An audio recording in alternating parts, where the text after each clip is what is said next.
Channel. I'm Gabby. I'm Charlotte. And this is the Kia Niro family, a vehicle lineup that proves they are sisters, not twins. These cars have the same face, but a whole bunch of different personality under the hood.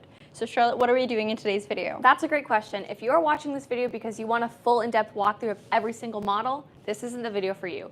If you want to know what is going to be best for my lifestyle, hybrid, your lifestyle, not my lifestyle, whether that's hybrid, plug-in hybrid, or full EV, that is what we're going to be diving into today. And we're using the Kia Niro as an example because, like Gabby said, these vehicles, they're triplets. They're not exactly the same, but they got a lot of similarities to them. They're fraternal triplets. Is that a thing?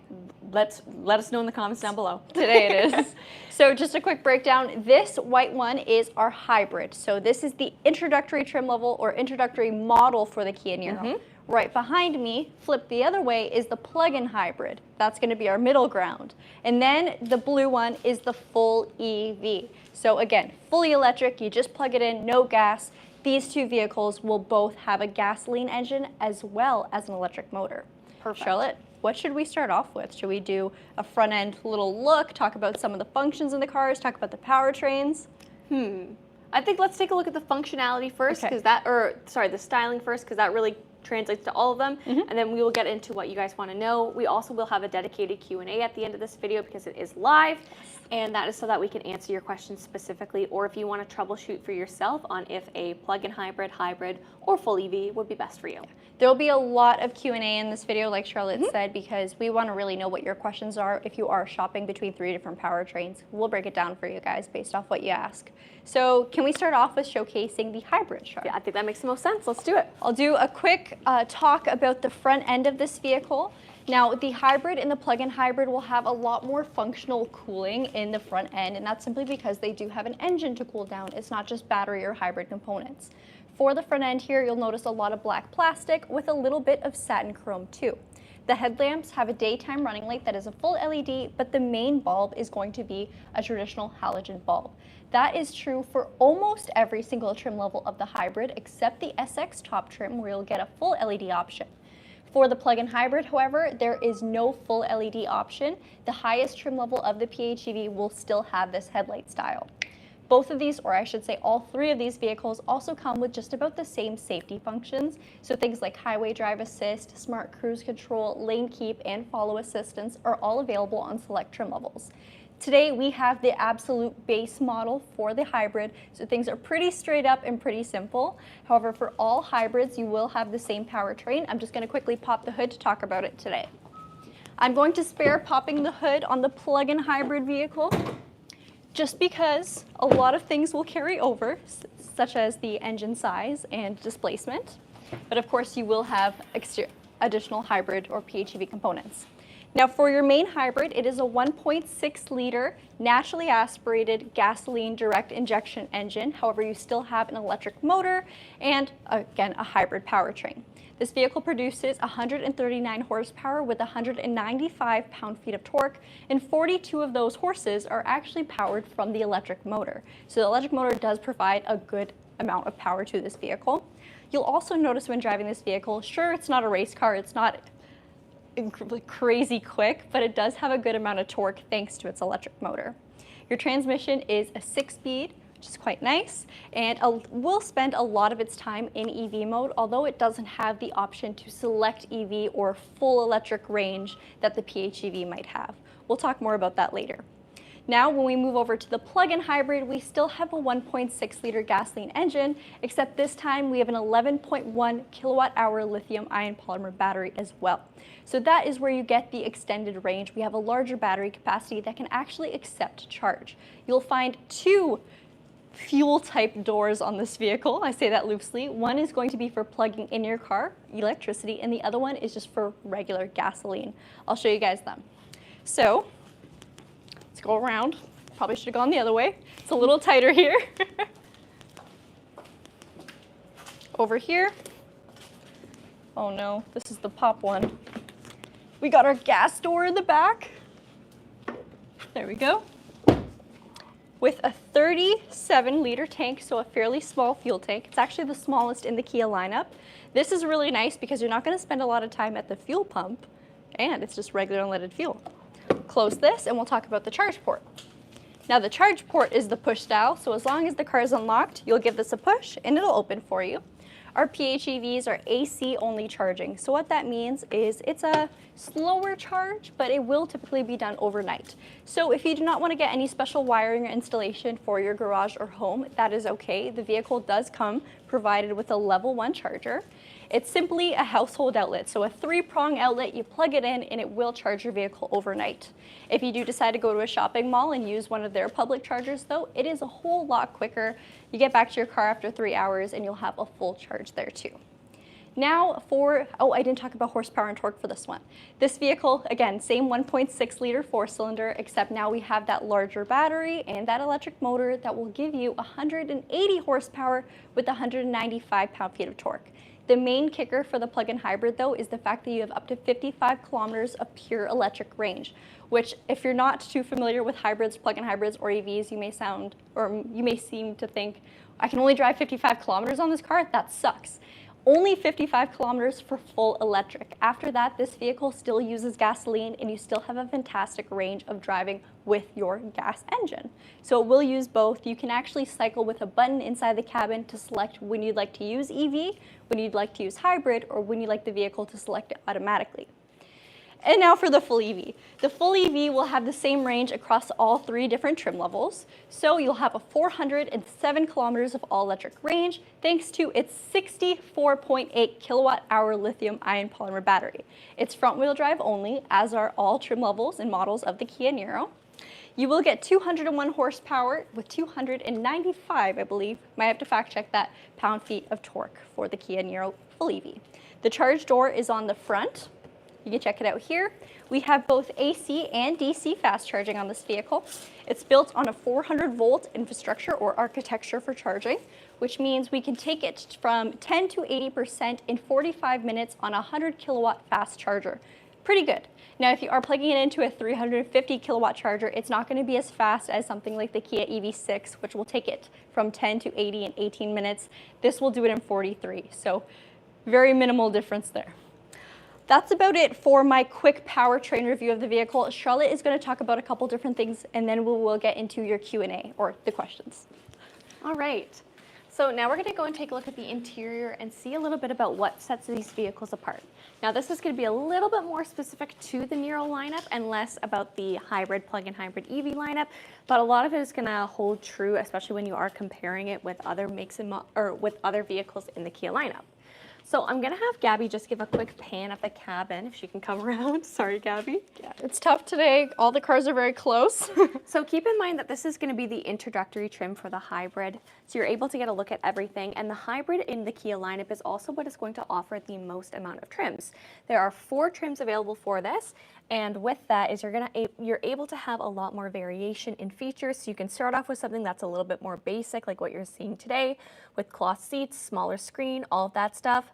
I will give the hybrids points for having an actual lever gear shift though, because a lot of our hybrids nowadays are shift by wire, so keeping it a little bit real there.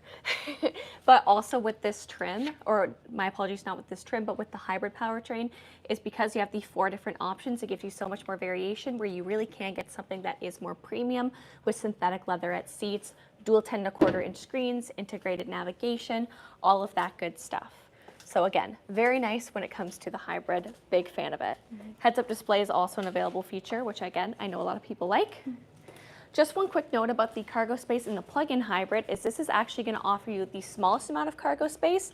It's not by much, it's about by 40 liters, but the hybrid and the EV are actually going to have identical cargo space. So this is the least amount that you're going to get, and that's again largely due to just how the vehicle is actually built.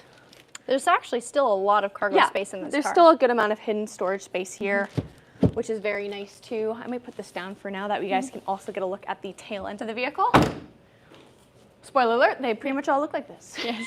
Beautiful taillight design. These vehicles, they're a crossover, not a proper SUV, but you still get so much cargo room and just a nice ride height too. It's not too high, it's not too low. I'll have you get in this side and I'll actually come in through the side if that's okay.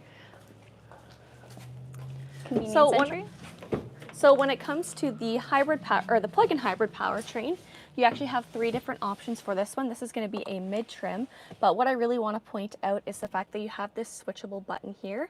So when you press down on it, it's going to give you the option to cycle between full EV mode, so using exclusively EV range, operating in hybrid, or also operating in automatic, which is going to be a mix depending on what the vehicle sees fit. So from here, it allows you to take complete control if you'd like to choose what type of range that you have. And one of the huge benefits of a plug-in hybrid vehicle is when the electric range is depleted, it's still operating as a hybrid vehicle, which is fantastic. It's not like it's operating with straight gas and just carrying around all the extra weight of the motor and the battery. It's operating as a hybrid vehicle and still utilizes things like regenerative braking. All right, so that's really probably the biggest difference in this one. 3 trims, like I said. I will say with the plug-in hybrid is you have the least amount of variation between the trims, and you don't really have an option that is fully luxe.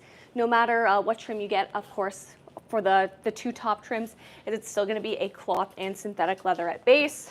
And then, of course, we're going to dip into your electric vehicle. Now, it's going to look very similar. This is going to be a mid-trim, and it's going to look very similar to the cabin of the PHEV as well. Of course, some of the key differences are going to be the fact that now you have an EV screen instead of a plug-in hybrid screen, but overall things are going to look pretty much the same. In terms of cabin space, ride height, everything along those lines, shared across all 3 models. Really, the only difference in space is going to be when it comes to cargo.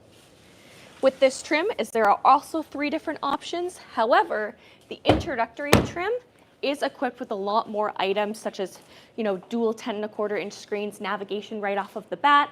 And then as you go up to your top trim, that's when you're going to get, things like heads-up display, a lot of the more premium and high-end features. So it just starts a little bit higher up in the introductory trim, and then goes up to match what we see pretty much for the hybrid in terms of features too. I might do a quick trim breakdown for all the cars. So starting with the full EV, there are 3 trim levels. The entry is called the Wind. Then there's the Wind Plus. The Wind Plus, the major add-on, is actually going to be your heat pump, which if you do live somewhere cold, it's a really nice thing to have. Then we have the Wave. It's got a very different naming platform than the rest of our cars, so bear with me. But the Wave is the fully loaded version of the Niro EV. It's where you'll get the leatherette seating, the premium sound system, the heads-up display, everything you can really think of, ventilated seats, and the full LEDs.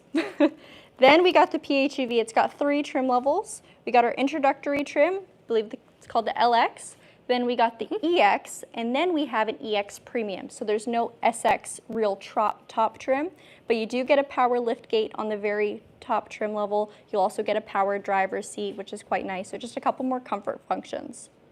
There's no difference in powertrain or range depending on the trim level that you get. There's also no difference in wheel design on the PHEV or the EV.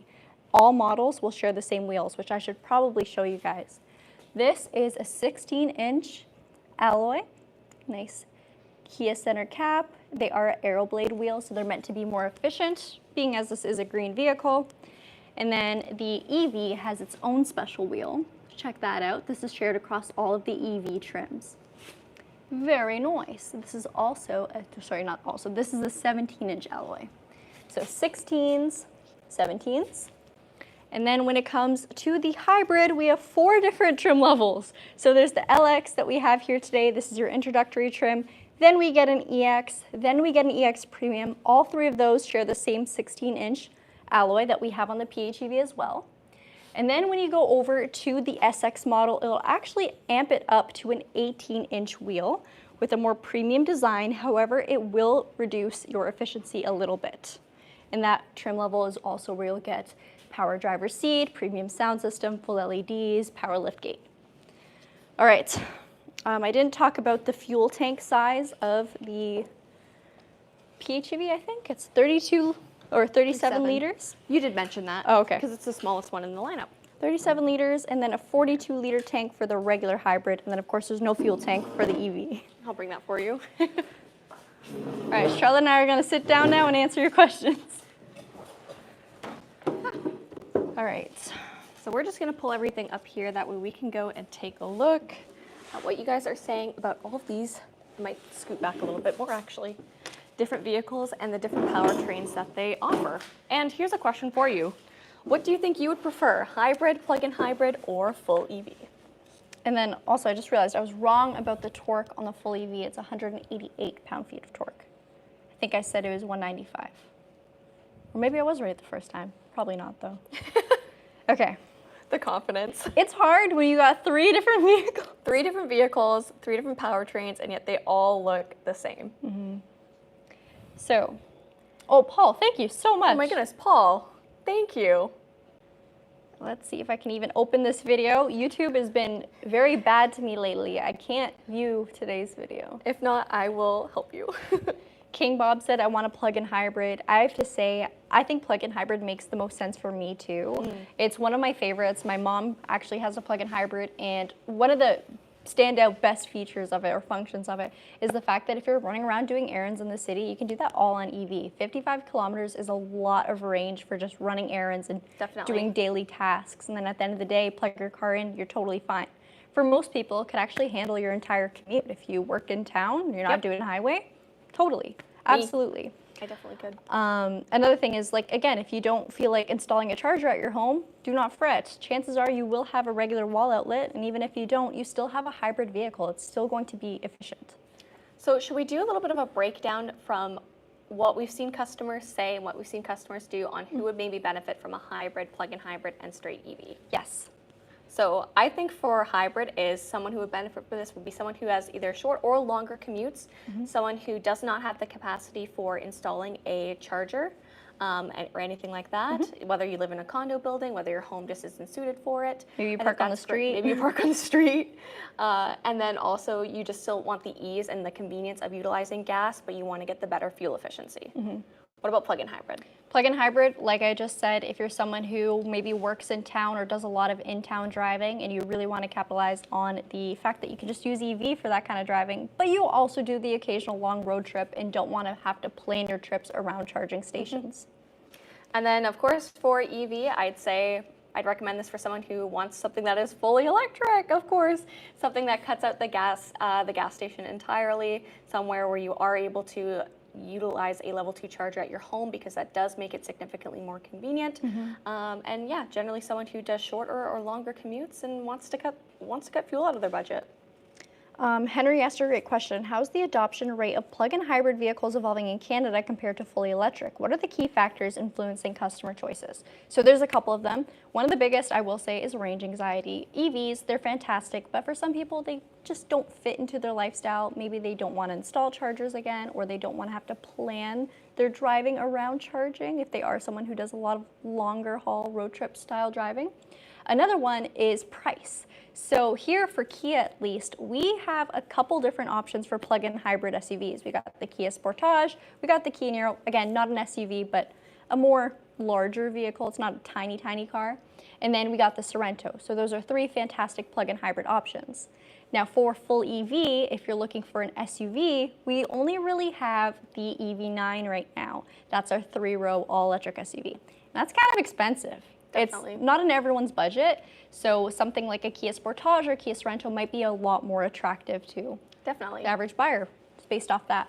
Another thing is competition too. There is literally no 3-row all-electric SUV other than the Kia EV9 that is under $100,000 in the Canadian market today. So, and soon to be the Ioniq 9. Yeah, soon to be the Ioniq 9, but even then, you know what I mean? I'm just going through some questions here, and Floyd said, looking at the PHEV pricing, you can get the base Tesla Model Y for the same price. That's not correct. Wait, where? Sorry. So it was up towards the top. I'll try to find it if you want to answer. Anyways, love the confidence in you saying that. The Tesla Model Ys, if you're looking at them new, they typically start around $80,000, maybe $85,000 if it's like a long-range all-wheel drive. So you could probably get 2 plug-in hybrids actually for the price of one Model Y. So is that accurate for today? Because I know sometimes Elon just knocks. That's accurate for today. Yeah. Is it? Okay. Yeah. As of right now, as of filming. But yeah, you know what? He could knock it. Elon's watching this and knocks it just and he's like, it. Yeah, exactly. Awesome. Preying on our downfall. Let's see. Adele said, anyway, need to get back to driving. Nice to see you ladies and everyone here today. It was good to see you too, Adele. Thank you for joining, and drive safe. Daniel is here. Hello, Daniel. Are there any subsidies for PHEV in Ontario? There's not. We used to have the IZEV rebate. Unfortunately, that is no longer. Yeah, that's sad. Now, depending on if you are somewhere else that offers a provincial rebate, that of course could apply to you, and we hope so for you. But yeah. We just got asked no. if the key fobs are the same for all three. So yes and no. I'll go get the different fob. So the only time you'll have a different key fob is actually on the hybrid because there is a keyed ignition option. The LX model is the only trim level that has a physical turnkey style. And then the plug-in hybrids and EVs are only smart key, which I will also grab to show you guys.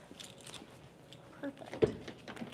While Gabby's just grabbing those, I saw a couple questions asking about pricing. So in the description, I did put all of these starting prices for the base MSRP of each vehicle.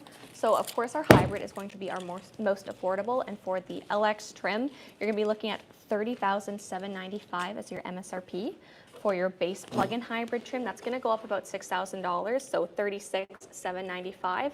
Definitely used to be a lot closer when we had the $5,000 rebate. Now it's a little bit more of a price jump. And then if even further jump, the EV, the base price is gonna be $45,595. Key breakdown. They are the same style key, but of course, if you do get the LX Niro hybrid, you will have a switchblade style key. And then for the hybrid and plug-in hybrid, you'll have the slim smart key. So it's got your lock, your unlock, your remote start integrated into the fob, and then your panic button. Great thing about remote start, it's on your key fob. Just Amen. do it. And then all three of these vehicles do have the option to have Kia Connect. So that is the Kia's app, lets you start the car, lock the car, unlock the car, check the status of your charging, that kind of thing. And both the plug-in hybrid and full EV will give you a level 1 charger with purchase, so it comes with the car. Christian said Model Y in Canada is around 60 to 65, long range, all-wheel drive. So for my point earlier, if they were originally chiming in about that, I'm talking about a proper 3-row all-electric SUV, and I will not say the Model Y is a proper 3-row. Yes, you do have the option to get the seats in the back. Those are not real seats. Those are not real seats. Cut your head off if you try to close the trunk. Yeah. No, I like the Model Y though. So the actual competitor would be the X, which is over $100,000. Yeah.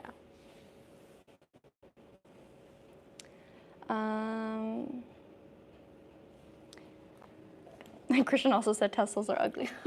Design is always going to be Design's subjective. Some people are going to love it. Some people are going to hate it. To each their own, and that's great that we have variation, right?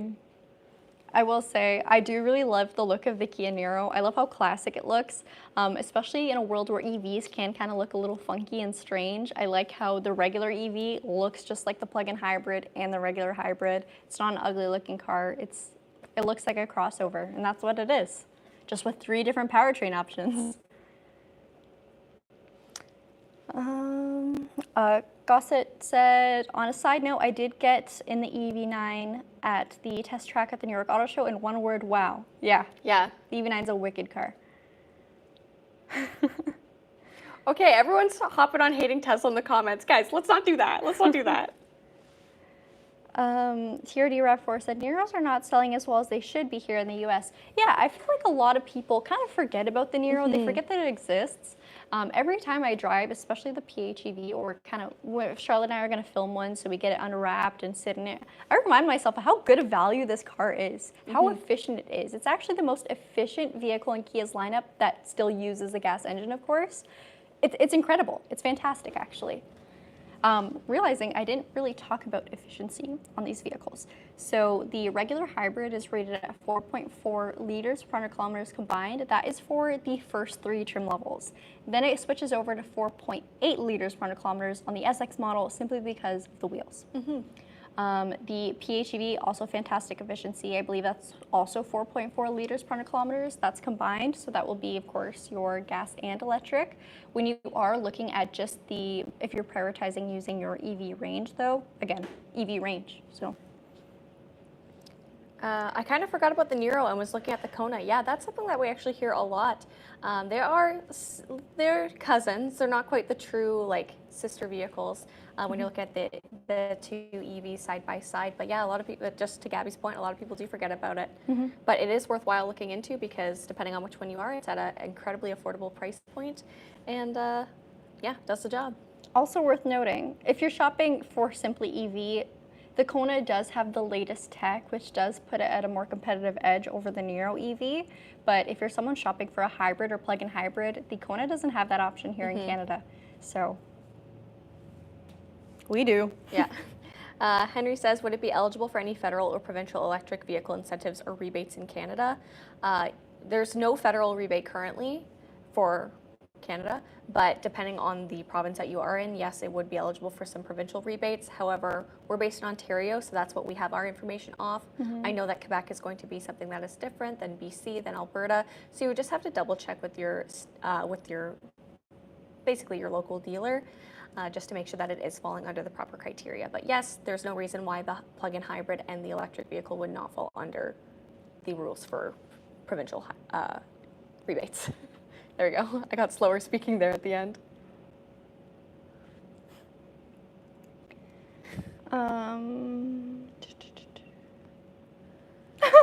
Gabby overdid it in the dryer. The green pants shrank into green socks. Stop. We were talking about that when we were taking a look at the thumbnail. I like the green socks. Normally, when I wear these pants, I'll wear heels. It looks better, but today... We've been moving around a lot today. I was actually laying down in the back of the Niro right before this video started. Gabby was taking a break. It's been a day. She needs to go home and have a little rest.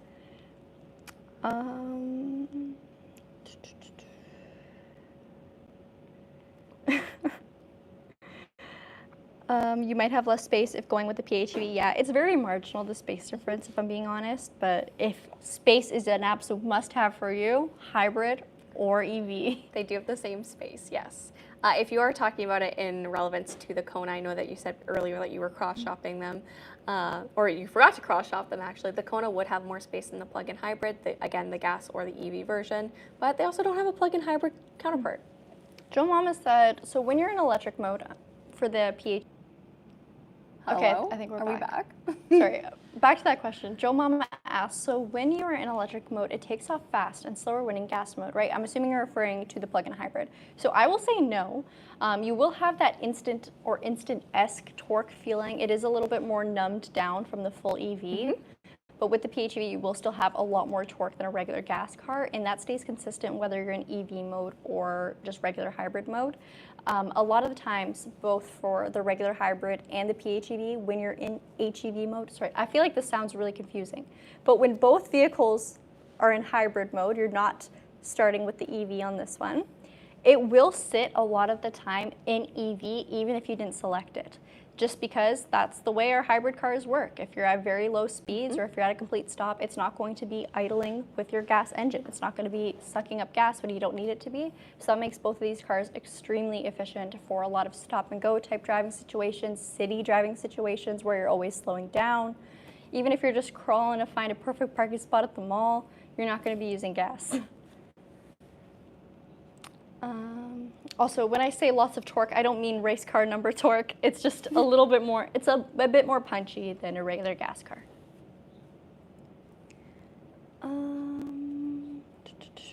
Christian said, another one of those cars that are ideal for students. Yeah.